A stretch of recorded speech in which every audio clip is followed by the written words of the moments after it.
Alors, moi, je vais commencer par me présenter. Je suis Gaëtan Bourdillon. Moi, j'ai créé ma structure d'accompagnement en matière de sécurité des systèmes d'information. Bonjour Mickaël. Bonjour. Alors, la problématique, c'est que l'outil de streaming qui nous est proposé par LinkedIn n'affiche pas les noms des utilisateurs. Alors, j'ai un je suis présent, mais je ne sais pas qui c'est derrière. C'est le défaut de ces outils-là. Mais c'est les outils partenaires de la plateforme et c'est pour ça qu'on est obligé de passer par ces outils-là pour pouvoir faire un live, lancer un live. Donc très bien, on est ensemble aujourd'hui jusqu'à 13h. Je vais parler effectivement de cybersécurité, essayer de démystifier un peu tout ça.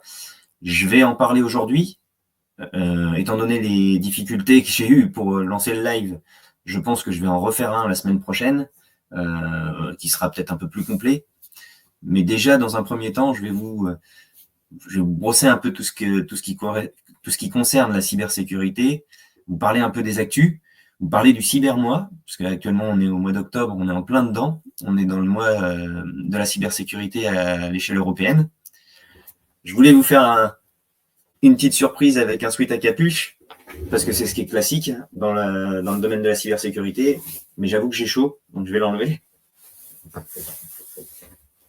Et on va pouvoir commencer. Donc, la cybersécurité, c'est quoi ? La cybersécurité, c'est une des briques de la sécurité des systèmes d'information. Alors, quand on a dit ça, on a un peu tout et rien dit. En fait, la sécurité des systèmes d'information, c'est tout ce qui permet de traiter de la donnée, de traiter de l'information. L'information et la donnée, c'est deux choses différentes. Je ne sais pas si c'est clair pour tout le monde, ce genre de différence. Je vais juste revenir dessus vite fait. La donnée, c'est un ensemble de caractères, de symboles. Et une information, c'est ce qu'on est capable de faire de ce jeu de données. Par exemple, on va prendre le mot sens. Si vous faites une suite de lettres S-E-N-S, ça a un sens commun et on s'en sert comme une information.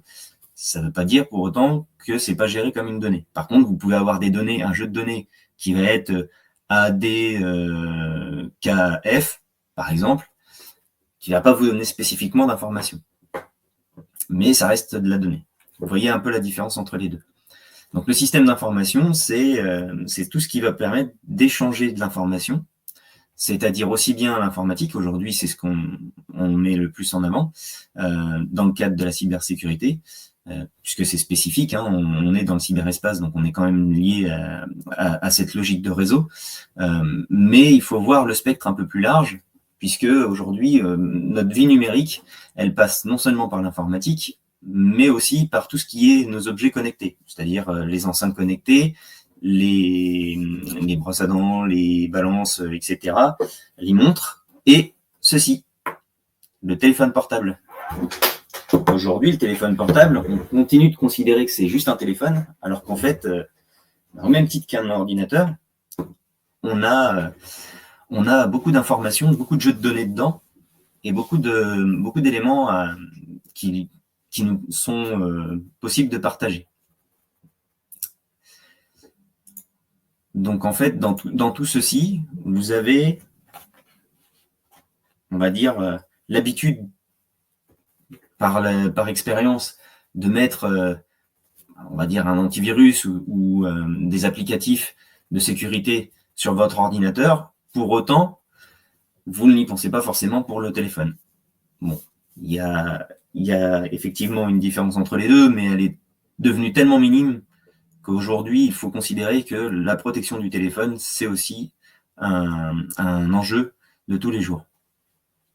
Donc la cybersécurité ou sécurité, enfin une des branches de la sécurité du système d'information, elle fait partie des enjeux de deux grosses plateformes aujourd'hui sur lesquelles vous pouvez aller acquérir de l'information, qui sont des acteurs principaux à l'échelle nationale et qui, dans le cadre du cybermois, partagent de l'information encore plus que d'habitude, font des campagnes de vidéos, des flyers, des supports un peu de tout genre. Donc je vais vous parler dans un premier temps de l'ANSSI. Alors je ne sais pas si parmi vous, il y en a qui ne connaissent pas l'Agence nationale de sécurité des systèmes d'information, qui est, on va dire, l'autorité en matière de sécurité des systèmes d'information pour tout ce qui est raccord au domaine du public, c'est-à-dire les collectivités, les établissements de santé publics, les organismes dits d'importance vitale, les organismes, les OSE, les organismes de services essentiels. Donc l'ANSSI, ils viennent justement dans les choses qu'ils ont lancées récemment. Ils ont changé leur site internet et maintenant on peut les joindre sur cyber.gouv.fr, là où autrefois on était sur ssi.gouv.fr. Alors, je vais vous partager mon écran parce que j'ai plusieurs onglets dont je voulais vous parler. Tac. On va être sur celui-là, je pense.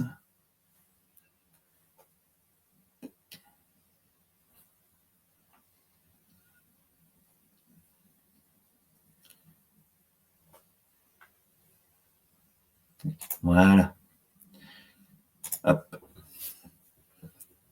Est-ce que vous voyez à l'écran? Donc voilà le site de l'ANSSI qui a fait peau neuve dans le cadre du mois de la cyber. Vous avez la possibilité sur ce site d'aller retrouver les différentes publications, de contacter si vous faites partie du service presse ou de lancer un contact en cas de problématique. Je rappelle, parce que là on voit quand on est sur le site un gros bouton incident. Et ce gros bouton incident, il concerne avant tout les organismes dont j'ai parlé juste avant, c'est-à-dire les organismes d'importance vitale. Alors, qu'est-ce qu'on entend par importance vitale? Eh bien, tout ce qui est le secteur de l'énergie, de l'eau, de l'électricité, du nucléaire, les organismes de services essentiels. Là, on est sur des organismes pour lesquels on peut avoir des risques humains. On pense notamment au secteur de la santé. Et puis tout ce qui va être du domaine du public, c'est-à-dire les ministères, tout ce qui est les collectivités, les écoles, etc. Tout ça, ça fait partie de leur giron à partir du moment où c'est dans le domaine du public. Nous, en tant que personne, en tant qu'indépendant potentiellement ou en tant que particulier, on va avoir une autre plateforme sur laquelle on va pouvoir donner de l'information si on a des problèmes, si on a des incidents. Ça va être la plateforme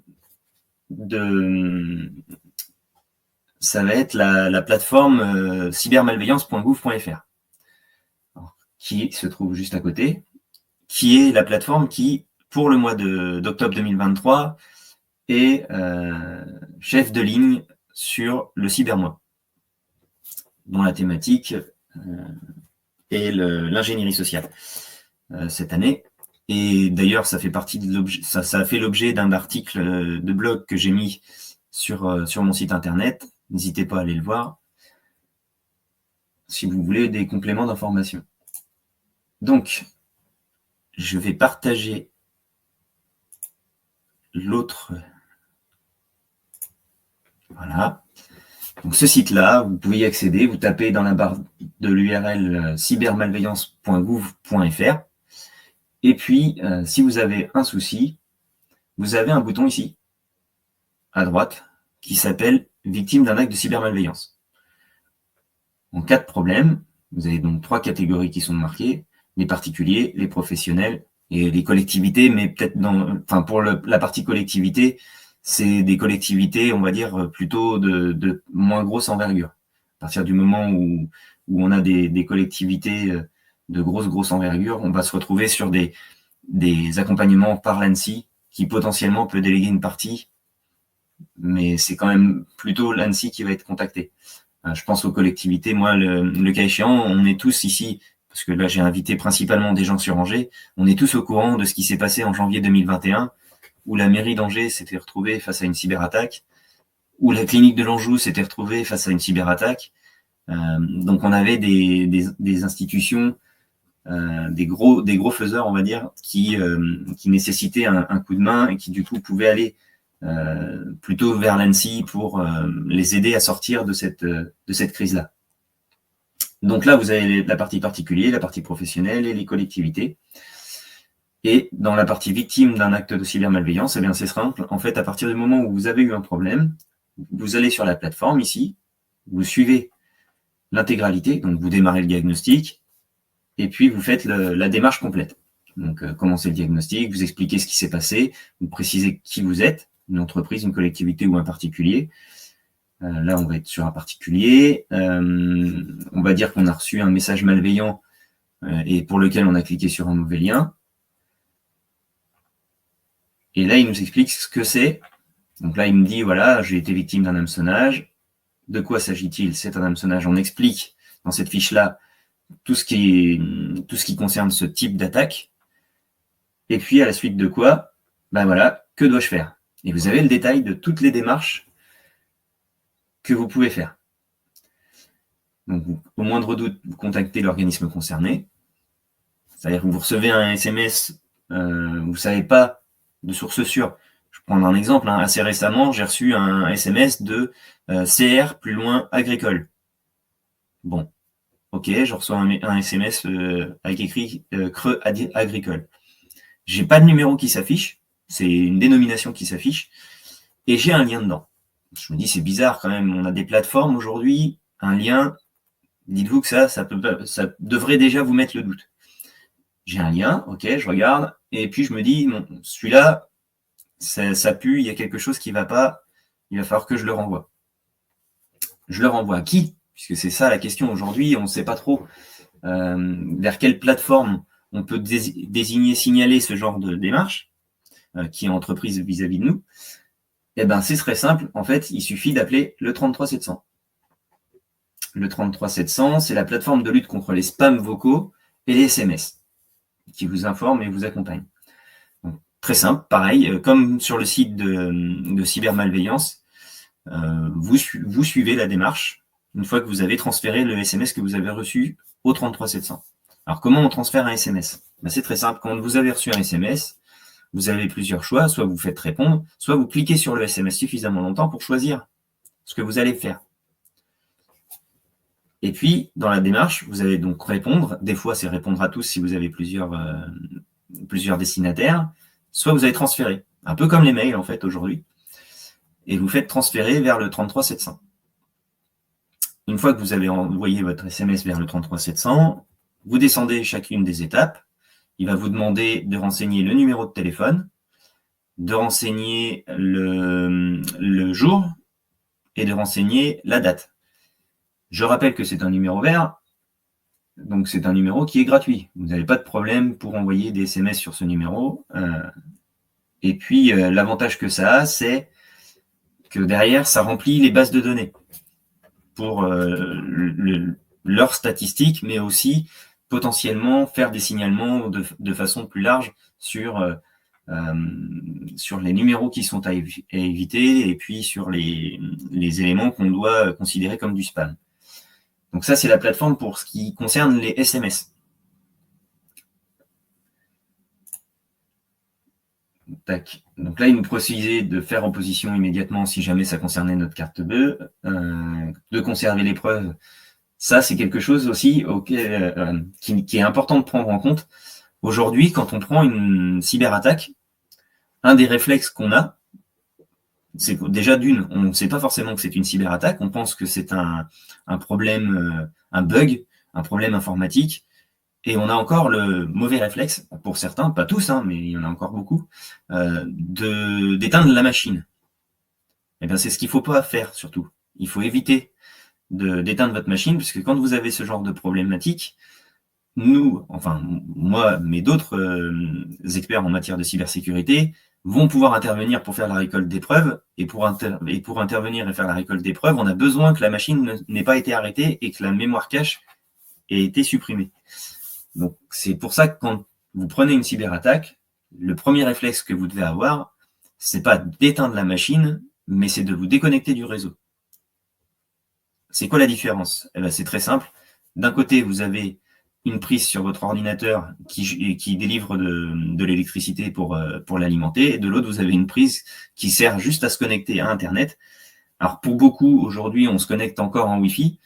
Moi, je déconseille de laisser le Wi-Fi tout le temps ouvert, parce que sinon, c'est évident que vous restez connecté et que quand il y a une difficulté, on va dire une cyberattaque sur un autre ordinateur du réseau, alors qu'il soit familial ou professionnel, vous avez une attaque qui passe sur le réseau, votre ordinateur étant connecté au même réseau, alors que vous n'en avez pas forcément besoin, vous vous retrouvez avec une attaque qui va avoir un rebond. Donc c'est important de faire attention à ne pas rester trop longtemps ouvert. Aussi dans les démarches que peuvent faire des attaquants aujourd'hui, c'est dans le cadre de la reconnaissance, de récupérer de l'information en vous déconnectant. Et comment on fait pour savoir si on a été déconnecté? Si on a cliqué le rester connecté, se connecter automatiquement. Ben, on ne peut pas le savoir. Donc ça fait partie des paramétrages, moi, aujourd'hui, que j'applique au quotidien.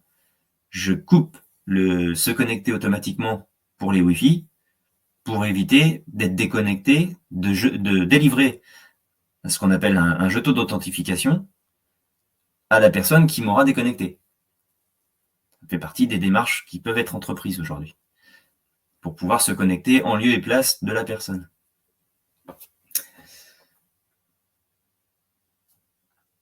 Dans les autres éléments que je voulais vous mettre en avant, il y a effectivement les données personnelles. On parlait de la différence entre données et informations. Et les données personnelles, aujourd'hui, vous avez donc, j'ai déjà parlé de l'ANSSI, de l'Agence nationale de sécurité des systèmes d'information. Je viens de vous parler de cybermalveillance qui, au cours du mois d'octobre, manage en fait le cybermois pour cette année dans la démarche. N'hésitez pas à aller sur leur site, il y a plein d'éléments intéressants à récupérer, à partager, notamment pour le volet familial. Aujourd'hui, vous avez ce qu'ils appellent le quiz famille, qui peut vous permettre d'aller monter en compétence à travers certains jeux. Alors ça peut être des mots croisés, ça peut être plein de choses, mais de découvrir certains termes qui aujourd'hui ne sont pas connus du grand public et qui pourtant peuvent avoir un impact dans nos démarches du quotidien. Donc moi, je voulais vous présenter aussi rapidement le site de la CNIL. Est-ce que vous connaissez la CNIL? Est-ce que dans les personnes qui sont présentes, il y a des gens qui ne connaissent pas la CNIL, la Commission nationale d'informatique et liberté?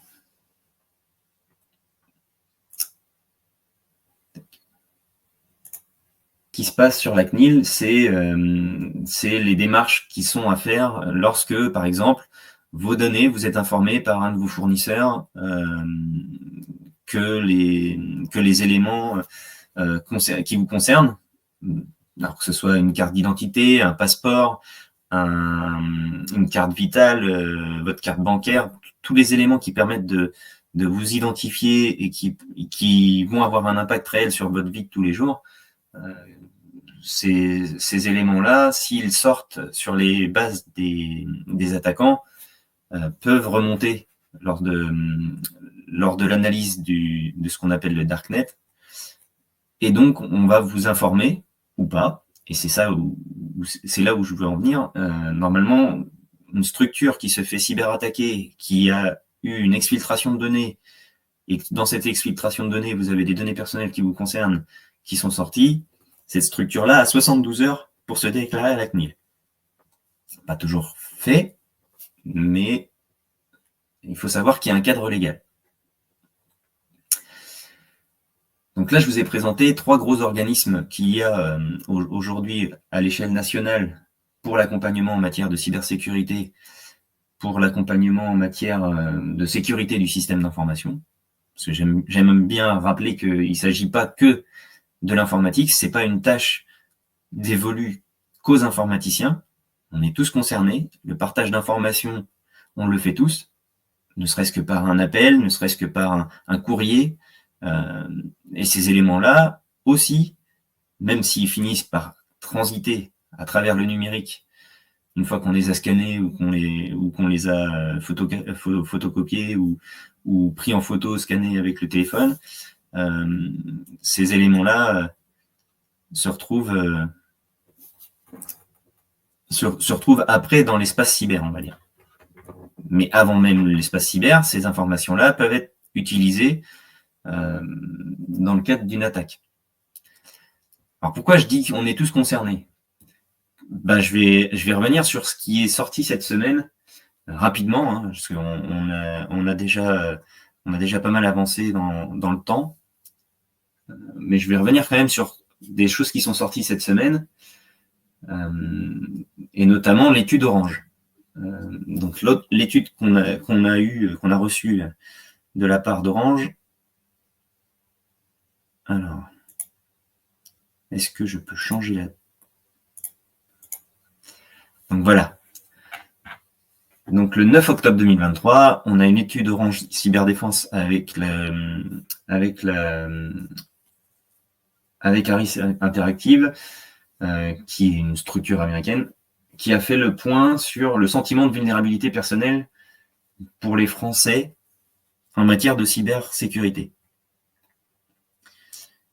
Aujourd'hui, beaucoup de personnes que j'interroge sur la... Alors, quels sujets seront abordés la semaine prochaine ?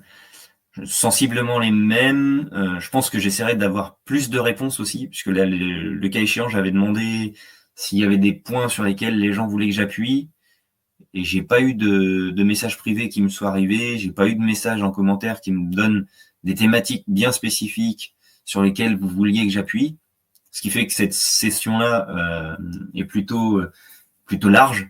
Je dépeins le début, et j'espère, de ceux qui sont présents ce matin, avoir des retours qui me permettent d'aller plus au fond des éléments qui vous intéressent plus précisément. Donc voilà, le mois de la cyber d'octobre 2023, et notamment le volet ingénierie sociale, qui ne nécessite pas, et là je vais insister là-dessus, qui ne nécessite pas beaucoup de connaissances en matière d'informatique, mais plutôt des connaissances en matière de psychologie. Et c'est là où justement on n'est pas que sur de la technique. Des fois, des sociologues pourraient être de bien meilleurs hackers, entre guillemets, de cerveau, que des informaticiens qui vont être très très bons dans la technique, mais en termes de langage, on ne les comprend pas toujours. Donc c'est là où justement on voit se dépeindre deux types de profils qui sont totalement complémentaires et qui, comme ils sont complémentaires, peuvent faire de beaux ravages, de gros ravages. Et c'est malheureusement aujourd'hui ce format-là qui commence à prendre le pli. On n'est plus sur, et c'est là où je voulais justement au début de la présentation, pour la petite anecdote, j'avais mon sweat à capuche. On n'est plus sur ces structures-là. On n'est plus sur des gens qui portent une capuche, qui sont dans leur cave, qui cherchent à se connecter à un réseau qui est difficile de récupérer. Aujourd'hui, il y en a partout des réseaux. On a des connexions un peu partout, des Wi-Fi ouverts. J'ai arrêté de les compter. On se déplace avec une antenne relais. On en capte, on peut les capter même beaucoup plus loin qu'avant. Il y a des possibilités de capture de réseau qui sont aujourd'hui bien plus avancées qu'elles ne l'étaient hier. Et elles sont bien moins aujourd'hui avancées qu'elles ne le seront demain. On est à l'ère de tout avance vite, notamment avec l'IA, hein. On connaît l'intelligence artificielle depuis des années, mais il y a eu une explosion là en janvier dernier, enfin même avant, en décembre dernier. Il y a eu une explosion avec l'arrivée de l'IA générative de texte qui est ChatGPT et des IA qui ont été complémentaires. Pour l'image, on avait Midjourney. Enfin, je vais pas faire le tour de toutes les IA, c'est pas l'objet de la matinée, mais il faut savoir que voilà, toutes ces choses-là avancent très très vite. On a besoin d'en apprendre un minimum pour pouvoir se protéger.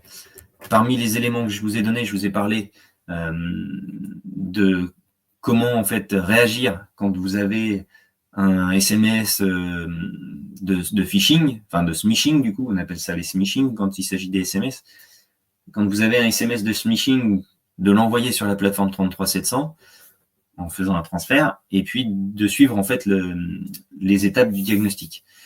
Donner le numéro de téléphone ou le nom affiché, donner la journée, enfin la date et puis l'horaire auquel vous l'avez reçu.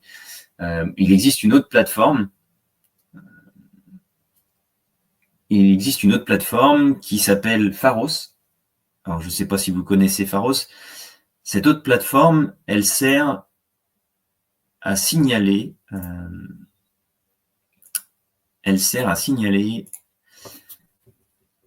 Les sites sur lesquels vous allez avoir des spams, des défacements ou des usurpations ou des tentatives d'usurpation. Je pense notamment à, il n'y a pas si longtemps que ça, on avait des campagnes Amélie. Est-ce que vous vous souvenez de la campagne Amélie? Moi, je m'en souviens encore assez bien. Eh bien, c'est simple. En fait, Amélie, aujourd'hui, vous allez sur amélie.fr et puis vous avez accès à votre compte de sécu. Eh bien, ils avaient fait en sorte de prendre l'URL Amélie avec la barre verticale que vous avez sur votre clavier en touche 6. Et bien cette barre verticale, elle faisait à l'image, elle usurpait le L et c'était un tout autre site et vous vous retrouviez sur quelque chose que vous ne pouviez pas analyser à l'œil nu. Donc vous voyez un peu le degré de précision qu'ils essayent d'amener aujourd'hui dans leur démarche.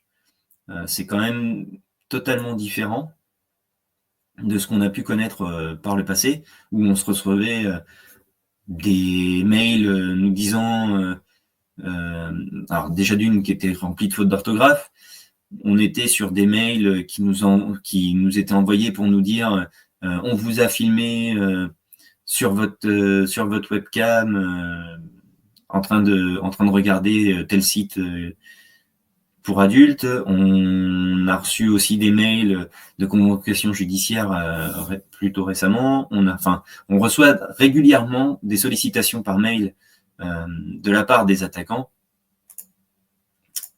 Et donc Pharos, qu'est-ce que c'est? La plateforme de signalement dont tout le monde parle en ce moment. Donc Pharos, c'est la plateforme qui permet de signaler un contenu illicite sur Internet. C'est une plateforme qui a été mise en place par le ministère de l'Intérieur et qui est reliée directement au 17. Donc, au service de la gendarmerie, si je ne me trompe pas.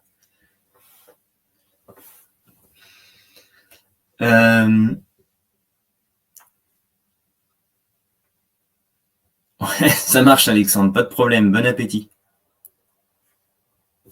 Donc voilà, je vous donne un autre outil sur lequel vous pouvez aller, qui est la plateforme Pharos, sur laquelle voilà, vous pouvez signaler des sites de mise en danger de personnes, du terrorisme, des menaces ou incitations à la violence, de la pédophilie, de la corruption de mineurs sur Internet, l'incitation à la haine, du trafic illicite, des actes de cruauté envers les animaux, de l'escroquerie, de l'injure ou diffamation, et enfin, le dernier point, du spam. Aujourd'hui, on va pas se le cacher, quand on est sur Internet en tant qu'utilisateur lambda, on va dire, on va avoir très peu accès à ce genre de site. C'est assez rare, à l'exception du spam. Mais bon, voilà, il faut savoir que c'est quand même lié. Valérie, tu me dis pas vraiment. Pas vraiment.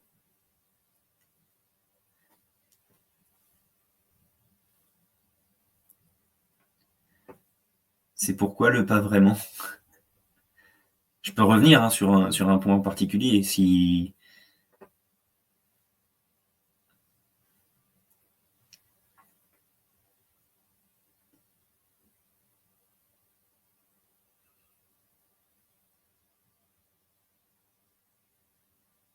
Bon, on n'a pas de réponse. Je vais continuer. Et puis si j'ai une réponse, je reviendrai dessus. Donc, on a parlé de Pharos, on a parlé du 33700. Maintenant, je vais vous parler aussi des différentes phases d'une cyberattaque. Parce qu'en fait, aujourd'hui, c'est ça aussi un des points sur lesquels il est important de revenir, c'est qu'on s'imagine que tout passe par l'informatique, alors qu'en fait, c'est faux. C'est totalement faux. Bien avant l'informatique, il y a... Alors, attention, je dis avant l'informatique. C'est pas exactement ça. C'est avant les attaques par le biais du réseau. C'est plutôt ça qu'il faut dire. Avant les attaques par le biais du réseau, vous avez tout un tas de phases, et c'est ça dont je voulais vous parler aussi ce matin. Vous avez ce qu'on appelle aujourd'hui la matrice Mitre attaque, qui est une matrice qui explique en fait les différentes étapes d'une attaque cyber. Ah, on ne m'entendait plus, mais oui, parce que je pense que c'est parce que je parlais plus.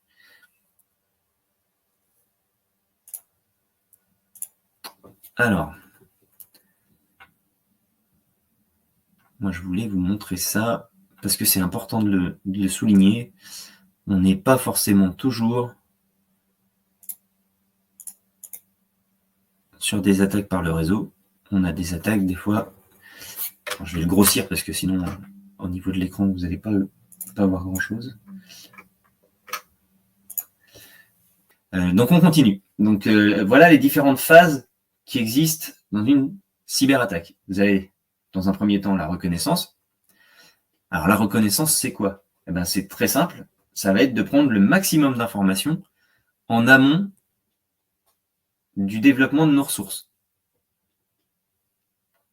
Alors, qu'est-ce qu'on a dans la partie reconnaissance?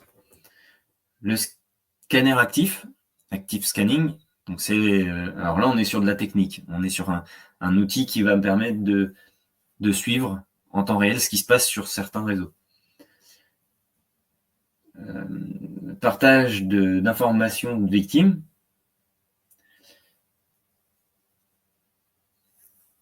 Ouais.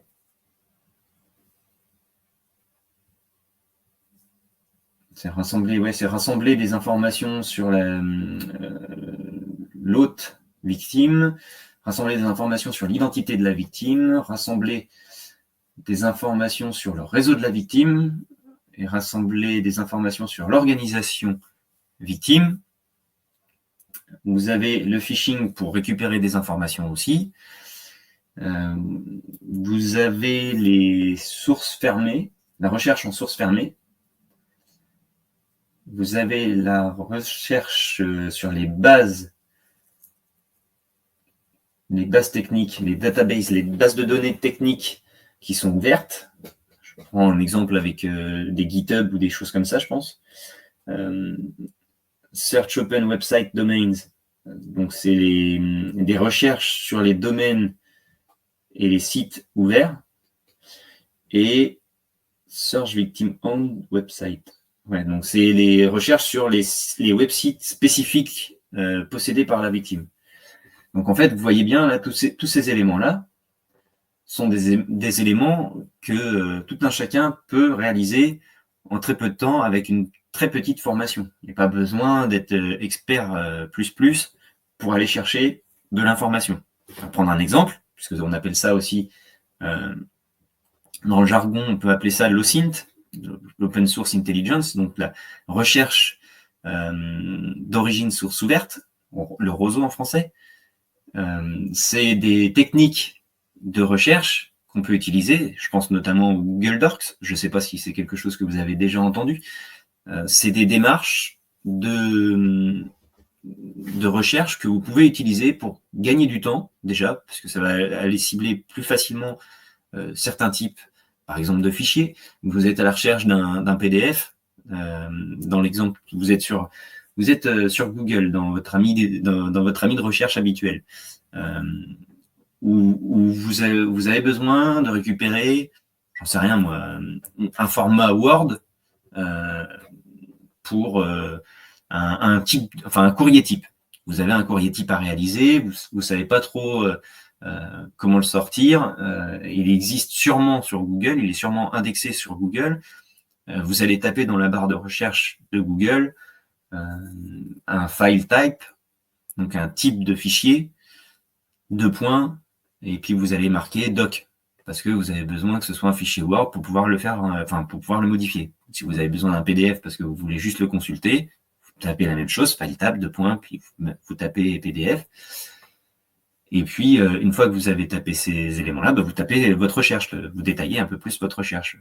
Donc, vous mettez soit, entre guillemets, les éléments spécifiques que vous voulez absolument avoir dedans, soit vous mettez des idées, les unes après les autres, et puis vous pouvez préciser si vous voulez plutôt tel type de fichier ou plutôt tel autre. Ou alors, vous pouvez même mettre, avec les formules habituelles, avec un OR ou un AND, vous pouvez choisir tel type ou tel type. Et si vous mettez un AND, vous allez avoir « je veux ça et ça » dans l'élément que me renvoie la base de recherche Google. Si c'est quelque chose qui aujourd'hui vous parle et vous semble accessible, c'est normal, parce que c'est pas très compliqué, et puis c'est plutôt à la portée de tous.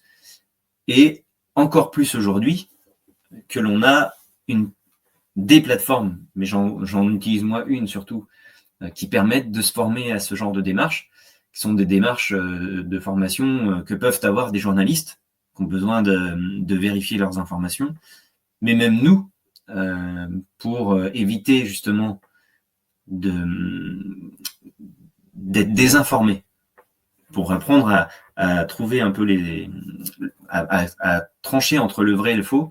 Ce genre d'exercice, ça permet de travailler son œil critique et de monter en compétence sur la compréhension qu'on en a. Donc moi, c'est la plateforme que j'utilise, que je vais vous présenter, et qui s'appelle OSINT.eu, une plateforme qui a été développée par des Français, pour les Français, mais pas que, surtout les francophones, et qui est une plateforme où vous allez pouvoir apprendre énormément de choses. Et c'est une plateforme qui est dédiée à la pratique de l'OSINT. C'est une discipline qui aujourd'hui fait beaucoup de bruit, puisque justement on est à l'ère, surtout suite à ce qui s'est passé dans le conflit entre l'Ukraine et la Russie, on est à l'ère de la désinformation. On est en train de nous apprendre des choses qui ne sont pas forcément vraies, et on a du mal, parce qu'on est abreuvé par la télé et les médias habituels, en termes d'information, on a tendance à croire un peu tout ce qui nous est donné par ces biais-là. Alors, je dis pas tous, mais on en a encore beaucoup des gens qui nous côtoient au quotidien, qui s'intéressent de près à l'information, mais qui en méthode de récupération ou de veille vont principalement sur les médias qu'on appelle mainstream, et qui du coup aujourd'hui n'ont plus cette objectivité-là qu'on pouvait leur prêter. Donc, comment on fait pour savoir si c'est du vrai ou si c'est du faux? Eh ben, déjà, on s'entraîne. Donc là, cette plateforme-là permet de s'entraîner. Et puis, vous avez un site qui existe aussi sur certains articles, si vous voulez déterminer s'ils sont vrais ou s'ils sont faux. Alors, le site, je ne l'ai plus en tête. Il y a un site, je crois que c'est du Monde, qui permet de vérifier si un article qui est paru sur Internet est un article réel ou si c'est une parodie. Enfin, si c'est un article fait pour être parodique. Je prends un site que tout le monde connaît, ou en tout cas beaucoup de monde connaît, qui s'appelle le Gorafi. Si vous allez sur le site du Gorafi, ne vous attendez pas à voir de la réalité. Vous allez avoir des choses qui sont principalement humoristiques, sarcastiques, mais pas ça peut parfois être étroitement lié à la réalité, mais c'est pas que la réalité, voire c'est même rarement la réalité, quoi. Donc vous avez la plateforme OSINT qui, elle, est disponible pour tout le monde, hein. En fait, c'est là où vous allez commencer à l'échelon 0, on va dire. Et puis vous allez apprendre à utiliser des petits outils qui peuvent vous permettre de vous protéger et de protéger les vôtres. Alors comment on ferait? Eh bien, un exemple très simple. Est-ce qu'aujourd'hui, parmi vous, il y en a beaucoup qui se sont amusés à faire une recherche en source ouverte sur ce qu'ils ont, eux, mis à disposition, ce qu'on appelle leur empreinte numérique sur Internet? Et est-ce qu'il y a beaucoup de gens qui ont commencé à nettoyer ce qui existe comme trace sur Internet? On n'est pas encore très nombreux, même si même si on augmente le nombre de personnes qui s'intéressent à ce sujet-là et qui commencent à gratter ces informations-là, on a encore beaucoup de travail. Quand je parlais dans la démarche de cette nébuleuse cyber de pédagogie, c'est typiquement la démarche que moi j'essaye d'entreprendre. Non seulement ici au mois d'octobre, parce que le cybermois nous y engage et que c'est aussi la volonté, on va dire, de la communauté cyber d'être dans le partage. Donc je fais ça aussi pour par juste retour en fait des apports que certains m'ont fait. Et donc la démarche, c'est de se dire, voilà, aujourd'hui, je vais commencer par faire une première recherche en source ouverte sur les éléments qui me concernent. Je vais apprendre à balayer devant ma porte avant de commencer à fouiller sur d'autres. Et surtout, quand on fouille, dans le cadre de l'OSINT, c'est comme tout. C'est avant tout mandaté, ou si c'est pour de l'entreprise, si c'est pour du professionnel, vous allez avoir besoin d'un mandat de toute façon, puisque sinon c'est considéré comme illégal de vous porter acquéreur d'informations sans en avoir demandé l'autorisation. Même si c'est en source ouverte, on va pas l'oublier. Et dans la démarche, si vous voulez le faire pour votre famille, ça vous fait déjà pas mal de boulot. Donc on va pas non plus aller trop loin. L'avantage des challenges qu'il y a sur la plateforme, c'est que c'est des challenges qui sont réalisés par des gens qui font régulièrement de l'OSINT, donc qui connaissent les limites de l'OSINT. Ils vont pas vous faire fouiller des choses qui sont comment dire, inaccessibles. Si vous trouvez que c'est inaccessible, c'est qu'il y a un moment où vous avez raté quelque chose.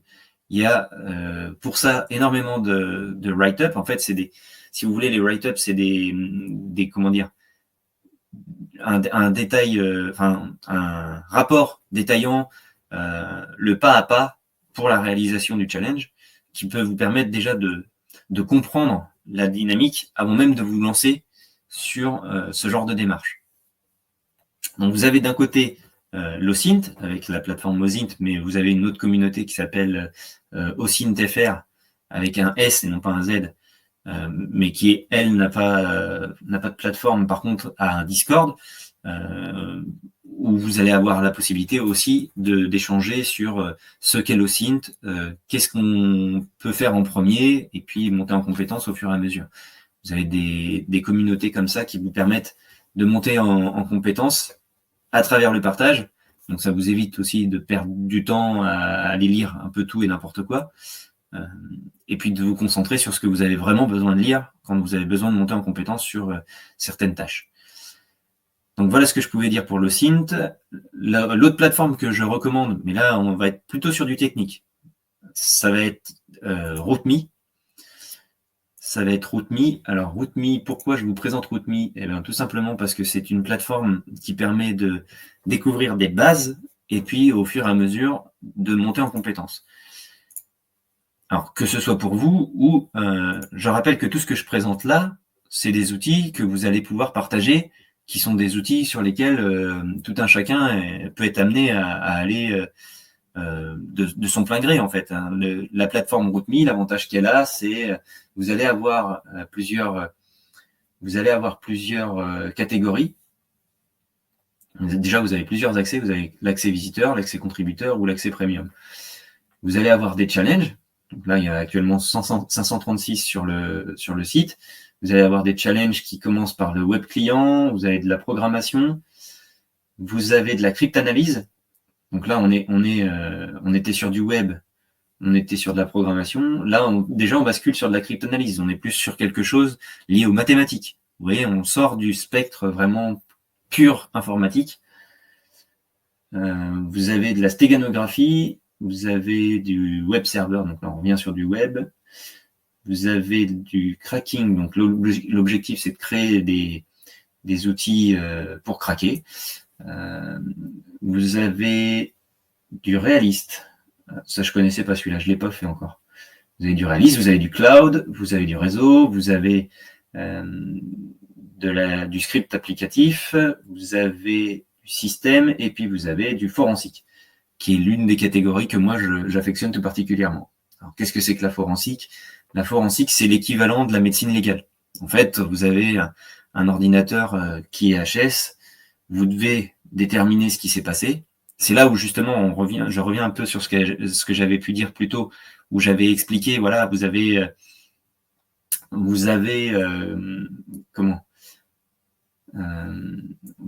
un problème. On va prendre l'exemple le plus classique. Vous prenez un rançongiciel. Vous avez votre ordinateur qui est ce qu'on appelle cryptoloqué, c'est-à-dire qu'en fait, tout est chiffré à l'intérieur. Vous ne pouvez accéder plus à rien parce que vous n'avez pas la clé de déchiffrement. Donc, vous ne pouvez pas ouvrir vos fichiers Excel habituels, vous ne pouvez pas ouvrir votre dossier, vous savez plus quel dossier est lequel, vous avez plein de limites. Là, l'intérêt de récolter les preuves, c'est justement dans cette optique-là. Vous allez récupérer une image du disque à l'instant T de façon à pouvoir récupérer toutes les informations de ce qui s'est passé, tout ce qui s'est passé en termes de processus. Vous avez plein de choses qui se sont passées, mais l'important pour l'analyste forensique, c'est de récupérer cette image disque et de remonter ce que moi j'ai l'habitude d'appeler le fil d'Ariane. Je sais pas si je me sens vieux quand je dis ça, mais en même temps c'est la réalité.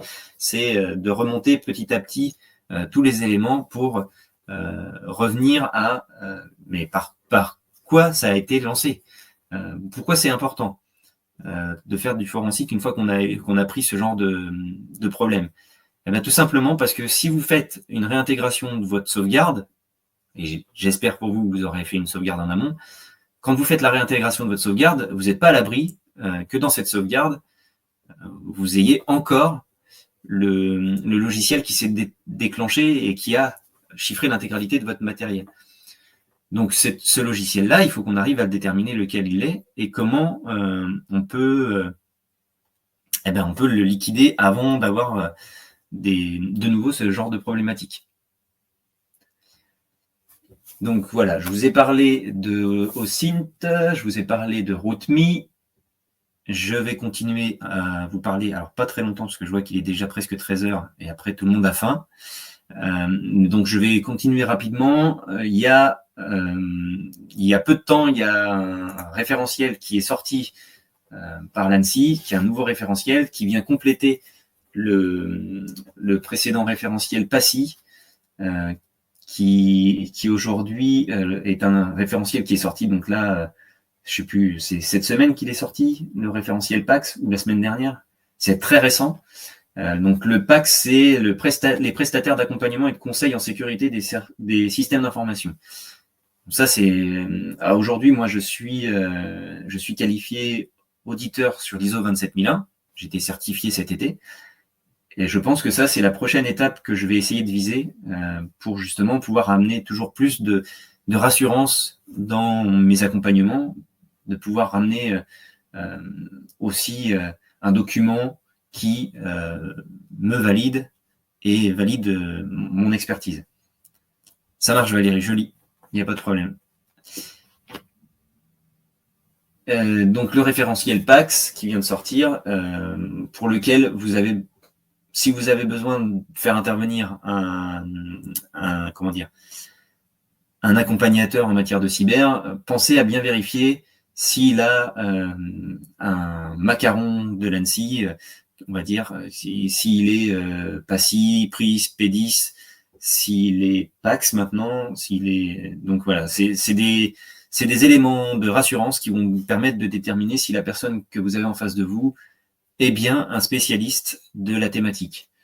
Dernier outil que je voulais vous partager, que j'aime bien, et après on en restera là, c'est le site cybergordon.com. L'avantage qu'il a, c'est qu'il va vous permettre de vérifier s'il y a des menaces ou des risques sur soit votre adresse IP, soit votre web domain, donc votre domaine web, donc votre DNS, Domain Name System, donc votre adresse de site en fait, tout simplement. Vous renseignez les informations, vous lancez l'analyse et il vous sortira tous les éléments qu'il faut.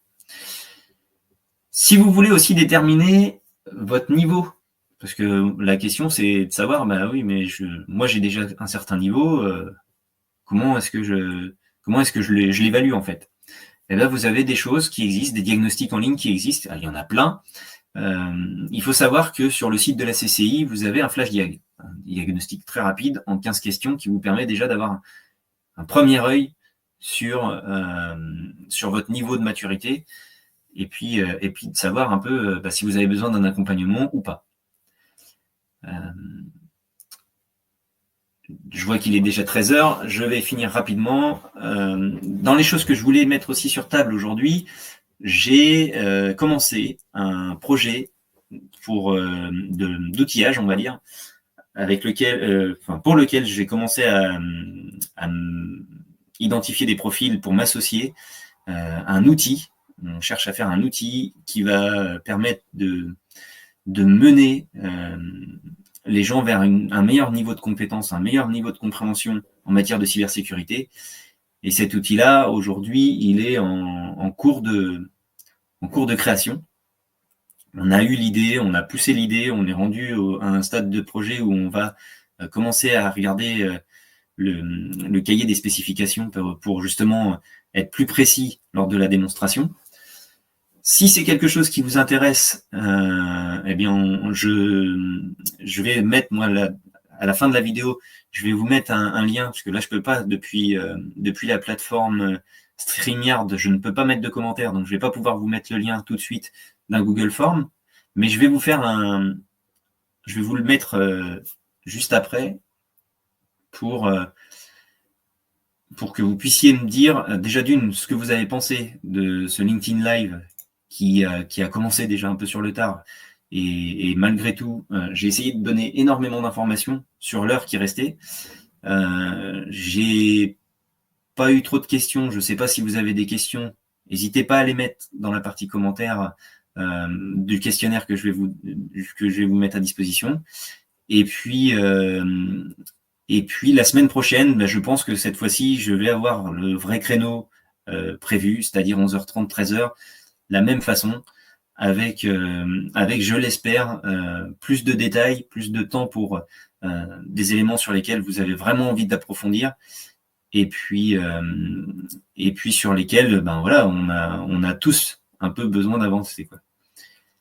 Je vous souhaite à tous une bonne après-midi, un bon week-end, et pour ceux qui seraient dispo la semaine prochaine, on se retrouve la semaine prochaine, même heure que cette semaine, 11h30, 13h, et puis on continuera à travailler un peu sur tout ça. Peut-être faire un peu de démonstration, parce que là je vous ai parlé de plateforme, mais on n'a pas été poussé très loin. Peut-être qu'on pourrait regarder certains premiers challenges sur OSINT, peut-être qu'on pourrait... dites-moi dans les commentaires, dites-moi dans le questionnaire ce qui vous intéresse pour la semaine prochaine, et puis on reviendra dessus. Très bien. Je vous souhaite, comme je l'ai dit, un bon après-midi, et à la prochaine. Salut!